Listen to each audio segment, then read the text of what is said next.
মা কি হলোটা কি? টুম্পা, সমী, পূজা তিনজনে দীঘা যাচ্ছে, আমিও যাই না ওদের সাথে এবারে।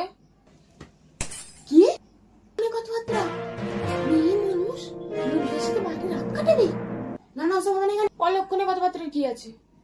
তিনটে বান্ধবীর সাথে দীঘা যাবোই তো বলছে রে একটা রাতের জন্য। যদি বাইরে রাতটা কাটাস, পাড়ার 5টা লোকে এসে আমাকে কি বলবে? তোর নামেও তো বদনাম ছড়াবে। সপ্তাহ আগে যখন তুমি অসুস্থ হয়ে বিছানায় শুয়েছিলে, তোমার এই পাড়ার 5টা লোক একবার দেখতে এলো না তো? একদম মুখ তর্ক করবি না, একদম মুখ তর্ক করবি না। কথাটা তর্কের নয়, যুক্তি দিয়ে ভেবে দেখো। আজ যদি আমি একটা ভালো কোনো চাকরি পাই, সেখানে যদি নাইট থাকে, তুমি কি আমাকে যেতে দেবে না? দিন রাত দিয়ে কি ভালো খারাপের হিসেব হয়?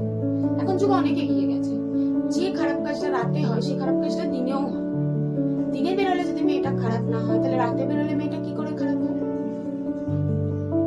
যার খারাপ হওয়ার আছে সে দিনেও হতে পারে, এমনটা না যে রাতে মেয়েরা বাইরে বেরোলেই খারাপ। এটা আমরাই তৈরি করেছি। মা বোঝ, দিনকাল একদম ভালো না, নিরাপত্তার তো একটা ব্যাপার আছে। আমি জানি সেটা, অবশ্যই এটা আমিও মানি। ঠিক আছে যা, কিন্তু মনে থাকে যেন ঘন্টায় ঘন্টায় আমাকে ফোন করবি। 1 ঘন্টায় ঘন্টায় না, আমি তোমাকে 30 মিনিটে ফোন করবি, ঠিক আছে?